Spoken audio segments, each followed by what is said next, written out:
إن الحمد لله نحمده تعالى ونستعينه ونستغفره ونعوذ بالله من شرور أنفسنا وسيئات أعمالنا من يهده الله فلا مضل له ومن يضلل فلا هادي له وأشهد أن لا إله إلا الله وحده لا شريك له وأشهد أن محمدا عبده ورسوله لا نبي بعده. يقول الله سبحانه وتعالى في كتاب الكريم: يا أيها الذين آمنوا اتقوا الله حق تقاته ولا تموتن إلا وأنتم مسلمون. يا أيها الناس اتقوا ربكم الذي خلقكم من نفس واحدة وخلق منها زوجها وبث منهما رجالا كثيرا ونساء واتقوا الله الذي تساءلون به والأرحام إن الله كان عليكم رقيبا. يا أيها الذين آمنوا اتقوا الله وقولوا قولا سديدا يصلح لكم أعمالكم ويغفر لكم ذنوبكم ومن يطع الله ورسوله فقد فاز فوزا عظيما. أما بعد فإن أصدق الحديث كتاب الله عز وجل وخير الهدى هدى محمد صلى الله عليه وسلم وشر الأمور محدثاتها فإن كل محدثة بدعة وكل بدعة ضلالة وكل ضلالة في النار. أعاذنا الله وإياكم من النار. أيها المسلمون rahimani wa rahimakumullah jami'an. Sesungguhnya tugas terberat dari hamba-hamba Allah Subhanahu wa taala di kehidupan mereka adalah untuk beribadah kepada Allah Subhanahu wa taala. Sebagaimana firman Allah Subhanahu wa taala, "Wa ma khalaqatul jinna wal insa illa liya'budun." Tidaklah aku ciptakan jin dan manusia melainkan agar mereka beribadah kepadaku, kata Allah Subhanahu wa taala. Dan beribadah kepada Allah Subhanahu wa taala tidak hanya melaksanakan salat, berpuasa, melakukan haji, umrah, berjihad di jalan Allah Subhanahu wa taala. Namun salah satu ibadah yang agung, salah satu ibadah yang besar adalah ketika seseorang itu berusaha menghiasi dirinya dengan akhlak yang mulia. Oleh karenanya Rasulullah SAW diutus oleh Allah Subhanahu wa taala agar menyempurnakan akhlak-akhlak yang mulia. Kata Rasulullah SAW, "Innama bu'ithu liutammima makarimal akhlaq." Hanya saja aku diutus oleh Allah Subhanahu wa taala agar menyempurnakan akhlak-akhlak yang mulia. Rasulullah SAW diutus oleh Allah Subhanahu wa taala dengan tujuan yang besar, dengan tujuan yang agung, agar menyempurnakan akhlak-akhlak yang mulia. Oleh karena itu ayuhal muslimun rahimani wa rahimakumullah jami'an, perkara yang sangat penting, perkara yang sangat dibutuhkan bagi seorang hamba adalah berusaha menghiasi dirinya dengan akhlak-akhlak yang mulia, karena itu adalah bagian dari ibadah kepada Allah Subhanahu wa taala. Dalam hadis Aisyah, Rasulullah SAW juga bersabda, "Ma min syai'in athqalu fi mizanil mu'mini yaumil qiyamah min husnil khuluq." Tidaklah sesuatu yang akan bisa memberatkan timbangan manusia kelak di yaumul qiyamah yang jauh lebih berat daripada akhlak yang bagus. Oleh karena itu ayuhal muslimun rahimani wa rahimakumullah jami'an, kita hendaknya berusaha mempelajari apa saja akhlak-akhlak yang mulia dan apa saja perkara-perkara yang bisa mendatangkan dan mewujudkan akhlak-akhlak yang mulia. Dan salah satunya adalah akhlak yang mulia. Dengan akhlak lemah lembut, seseorang memiliki sifat lemah lembut adalah bagian daripada akhlak yang mulia. Dan hal tersebut Rasulullah SAW telah mencontohkan dan telah mengajarkan kepada umatnya akan sifat kelemah lembutan.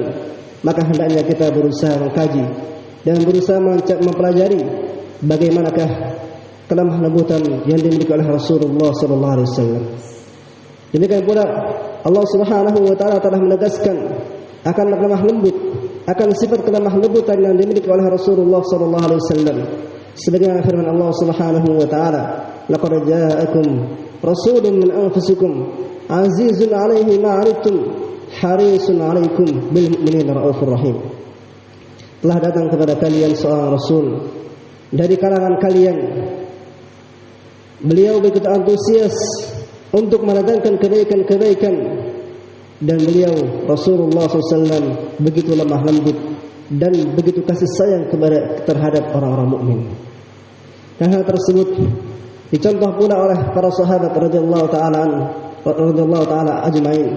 Para sahabat mereka berusaha mencontoh Rasulullah SAW sehingga mereka juga memiliki sifat kelemah lembutan, dan Allah Subhanahu wa taala telah memuji kelemah lembutan yang dimiliki oleh para sahabat. Allah Subhanahu wa taala menyebutkan dalam surah Al-Fath, Allah Subhanahu wa taala berfirman, Muhammadur Rasulullah walladzina ma'ahu asyidda'u 'alal kuffar rahama'u bainahum. Muhammad adalah Rasulullah dan orang-orang yang bersamanya itu dari kalangan para sahabat, mereka adalah keras, kasar, kaku terhadap orang-orang kafir, namun bersama orang-orang mukmin, para sahabat mereka begitu kasih sayang. Ayo muslimun rahimani wa rahimakumullah jami'an. Maka begitu penting bagi kita untuk mengambil pelajaran dan mencontoh apa yang dilakukan Rasulullah sallallahu alaihi wasallam dan para sahabatnya. Hendaknya kita berusaha menghiasi diri kita dengan sifat kelemah lembutan dimanapun kita berada, bagaimanapun keadaannya. Hendaknya kita senantiasa menghiasi diri kita dengan sifat kelemah lembutan. Di antaranya, seseorang hendaknya berlemah lembut kepada kedua orang tuanya. Allah Subhanahu wa taala berfirman, "Wa qada rabbuk alla ta'muru illa iyyah wa bil walidayni ihsana. Imma yablughanna 'indaka al-kibar ahaduhuma aw kilahuma fala taqul lahumā uffin wa la tanharhumā wa qul lahumā qawlan karīmā." Dan Rabbmu telah mewasiatkan dan memerintahkan kepadamu agar kamu tidak beribadah melainkan hanya kepada Allah Subhanahu wa taala, dan hendaknya kamu berbuat baik kepada kedua orang tuamu ketika kedua orang tuamu telah menginjak usia yang tua, salah satu di antaranya atau keduanya, maka janganlah sekali-kali kamu ucapkan kepadanya dengan kata-kata uf, dan hendaknya kamu mengucapkan kepadanya dengan ucapan yang mulia. Kita diperintahkan untuk berlemah lembut kepada kedua orang tua kita. Ketika Rasulullah SAW ditanya oleh sahabatnya, "Ya Rasulullah, man ahaqqun nas min husni sahabati?" Wahai Rasulullah, siapakah manusia yang paling berhak untuk mendapatkan bagusnya, indahnya di dalam persahabatan, indahnya di dalam bermuamalah? Maka Rasulullah SAW menjawab, "Ummuk," ibumu. Qala thumma man?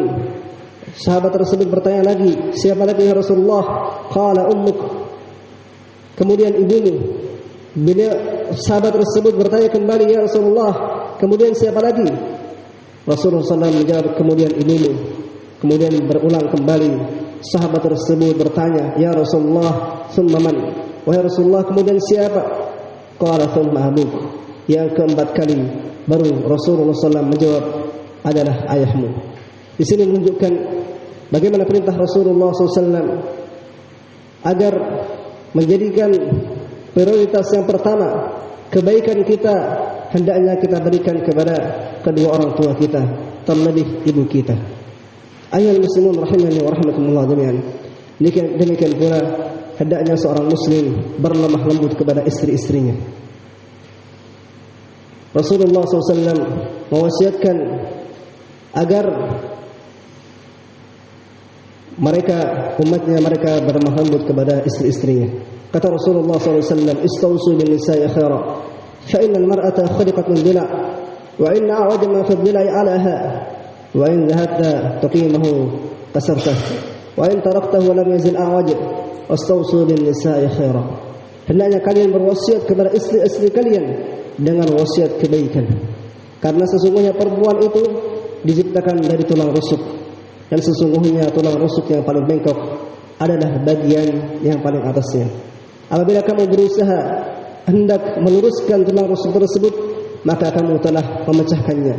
Namun apabila kamu biarkan tulang rusuk tersebut, maka ia akan senantiasa bengkok. Fastausu bin nisa'i khaira, maka hendaknya kalian berwasiat kebaikan terhadap istri-istri kalian. Kita hendaknya kepada perilaku kita terhadap istri-istri kita dengan kelemah lembutan. Bagaimanakah hak seorang suami yang ia berikan kepada istri-istrinya? Kata Rasulullah SAW, "Anta ta'amaha idza ta'amta, wa taksuha idza tasaita, wa la tadrib al-wajh, wa la tuqabbih, wa la tahjur illa fil bait." hendaknya kamu berikan makan kepadanya sebagaimana apa yang kamu makan. Hendaknya kamu berikan pakaian kepadanya sebagaimana yang kamu pakai. Dan hendaknya kamu janganlah memukul wajah dan jangan mencercanya dan jangan menghajar kecuali hanya di rumah. Demikianlah di antara cara seorang suami, seorang lelaki berlemah lembut kepada istri-istrinya. Dan kata Rasulullah SAW, seorang yang terbaik di antara kalian adalah seorang yang paling bagus muamalahnya kepada istri-istrinya. Khiyarikum li ahli wa ana khairukum li ahli. Sebaik-baik kalian adalah orang yang paling bagus muamalahnya kepada keluarganya, dan aku adalah orang yang paling bagus hubungannya dengan keluargaku. Ayyuhal muslimun rahimani wa rahimakumullah jami'an. Demikian pula hendaknya seorang muslim berlemah lembut kepada anak-anak. Karena Nabi sallallahu alaihi wasallam yusallimu ala sibyan, adalah dahulu Rasulullah sallallahu alaihi wasallam beliau senantiasa seringkali mengucapkan salam kepada anak-anak. Secara hukum asal yang mengucapkan salam adalah yang lebih muda kepada yang lebih tua. Namun dengan kasih sayang Rasulullah sallallahu alaihi wasallam beliau mengucapkan salam lebih dahulu, mengucapkan salam kepada anak-anak. Ini adalah dengan tujuan beliau ingin mengajarkan kepada anak tersebut ucapan salam, sehingga Rasulullah SAW memulai lebih terdahulu mengucapkan salam kepada anak-anak. Qabbala Nabi sallallahu alaihi wasallam Al-Hasan wal Husain. Rasulullah SAW mencium cucunya itu Hasan dan Husain. Faqala rajulun, ya Rasulullah, inna li 'ashratan min al-walad ma qabbaltu minhum ahada. Ya Rasulullah, ada seseorang yang mengatakan, ya Rasulullah, aku punya 10 anak dan tidak ada satupun di antara mereka yang aku cium. Kata Rasulullah SAW, man la yarham la yurham. Barang siapa yang tidak memiliki sifat kasihan, sifat balas kasih, maka ia tidak akan mendapatkan sifat balas kasih. Ayyuhal muslimun rahimani wa rahimakumullah jami'an. Demikian pula hendaknya seorang muslim berlemah lembut kepada pembantunya, kepada karyawannya, kepada pegawainya. Anas bin Malik radhiyallahu taala anhu menuturkan, khadimtu Rasulullah sallallahu alaihi wasallam asr sinin wallah ma darabani wala syatamani wala abasa fi wajhi. Aku menjadi pembantu Rasulullah sallallahu alaihi wasallam selama 10 tahun, dan demi Allah tidak pernah Rasulullah SAW itu beliau memukulku, tidak pernah beliau mencercaku, bahkan Rasulullah SAW tidak pernah bermuka muram kepadaku. Inilah Rasulullah SAW. Beliau begitu bagus kelemah lembutannya kepada pembantunya itu Anas bin Malik, sampai-sampai beliau tidak pernah memukulnya, tidak pernah mencercanya, bahkan bermuka muram di hadapannya tidak pernah. Ayyuhal muslimun rahimani wa rahimakumullah jami'an. Demikian pula hendaknya seorang muslim berlemah lembut di dalam memerintahkan kebaikan ataupun melarang dari kemungkaran. Dan lihatlah bagaimana Rasulullah SAW ketika mengingatkan seseorang yang sedang buang hajat di masjid, sehingga para sahabat mereka mencercanya dan menghardiknya, namun justru Rasulullah SAW membiarkan seorang tersebut menyelesaikan dari buang hajatnya, sehingga ketika selesai buang hajat barulah Rasulullah SAW memerintahkan kepada para sahabat untuk mengambil setimba air dan menuangkan di atas najis tersebut. Setelah selesai dari kejadian tersebut, seorang Arab Badui yang diingatkan oleh para sahabatnya agar tidak kencing atau buang hajat di masjid, ia justru menerima dari apa yang diingatkan oleh Rasulullah SAW daripada apa yang diingatkan oleh para sahabat. Sehingga bagaimana orang Arab Badui tersebut justru berbalik dan membalas kebaikan Rasulullah SAW, mendoakan kebaikan kepada Rasulullah SAW. Allahumma arhamni wa Muhammadan wa la tarham mana ahadan. Ya Rasulullah, berikan rahmat kepadaku dan Muhammad, dan jangan engkau berikan rahmat kepada selain di antara kita berdua. Ini adalah dampak dari bagusnya Rasulullah SAW dan lemah lembutnya Rasulullah SAW di dalam mengingatkan, sehingga mudah untuk diterima oleh seseorang yang diingatkan. Maka hendaknya kita di dalam mengingatkan sesuatu hendaknya didasari dengan kelemah lembutan, agar apa yang kita ingatkan itu bisa diterima oleh orang tersebut. Demikian pula Umar bin Abi Salimah, ia mengatakan kuntu fi hajri Rasulillah sallallahu alaihi wasallam wa kanat yadi tatishu fi sahfah. Aku dahulu berada di bawah asuhan Rasulullah sallallahu alaihi wasallam dan dahulu tanganku itu berkeliling, berputar-putar di dampan. Faqala li ya ghulam samillah wa kul bi yaminik wa kul mimma yalik. Maka Rasulullah SAW mengatakan kepadaku, wahai anak kecil, ucapkanlah bismillah dan makanlah dengan tangan kananmu dan makanlah dari apa yang terdekat dari dirimu. Lihat bagaimana tarbiyah Rasulullah SAW, bagaimanakah pendidikan Rasulullah SAW kepada Umar bin Salimah. Fama zalat tilka qimati ba'du, maka senantiasa hal tersebut menjadi kebiasaan pada diriku. Karena lemah lembutnya Rasulullah SAW dalam memerintahkan, di dalam menegur, maka peringatan tersebut, bimbingan tersebut merasuk dan masuk menjadi kebiasaan Umar bin Salimah di dalam makan. Ia senantiasa mengucapkan bismillah dan ia senantiasa makan dengan tangan kanan dan ia makan dari apa yang terdekat dari makanannya. Walhamdulillahirabbil alamin.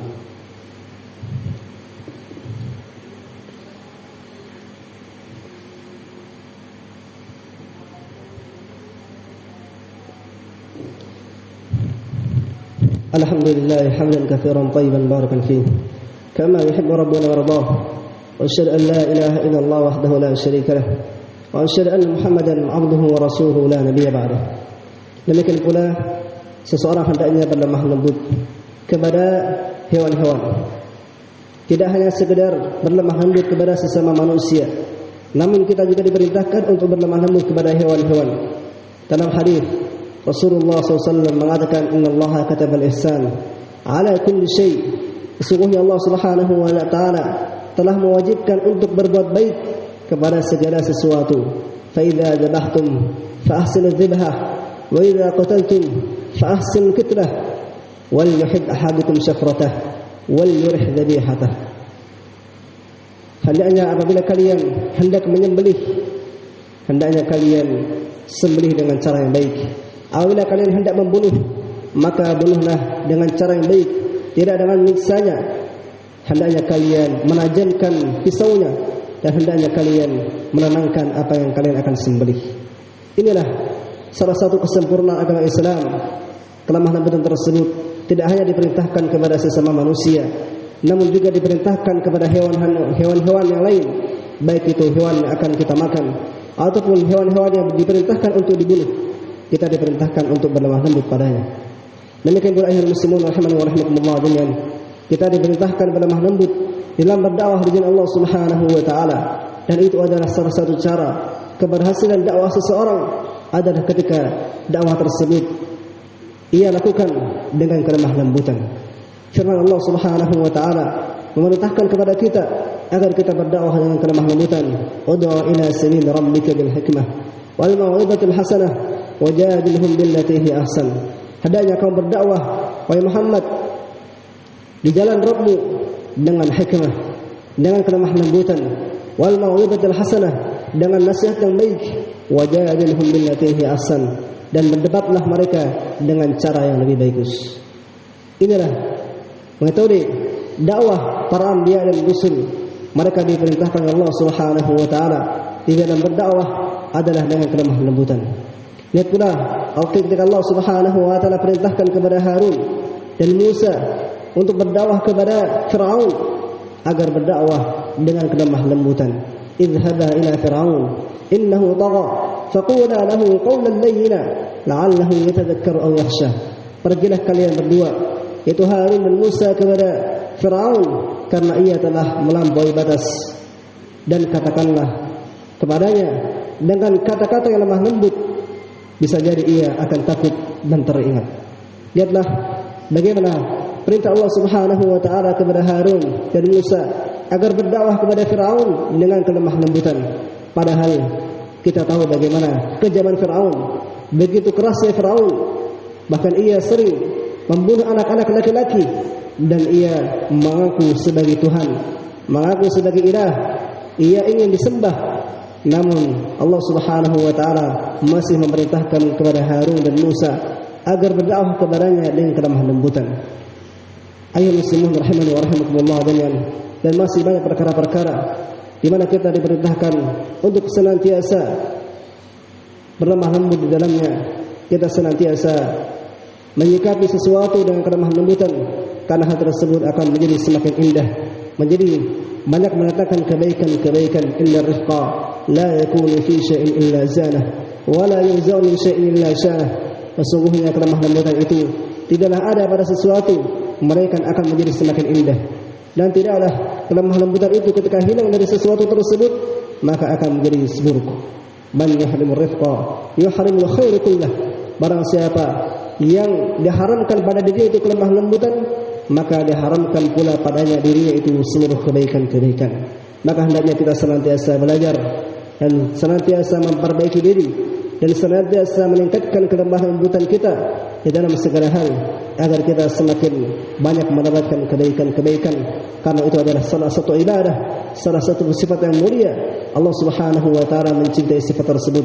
Innallaha rafiqun yuhibbur rifqa fil amri kullih. Sesungguhnya Allah Subhanahu wa taala adalah Maha lemah lembut, mencintai kelemah lembutan dalam segala perkara. Mudah-mudahan khutbah yang ada di sini bisa mendatangkan manfaat kepada kami pribadi dan juga kepada jemaah sekalian. As'alullah ayyajalana mimman idza utiya syukra wa idza butila sabara wa idza adama istaghfara. Allahumma inna nas'aluka makarimal akhlaq. Allahumma inna نسألك الهدى والتقى والعفاف والغنى. اللهم إنا نسألك الفردوس الأعلى وما قرب إليها من قول عمل. ربنا آتنا في الدنيا حسنة وفي الآخرة حسنة وقنا عذاب النار. والحمد لله رب العالمين.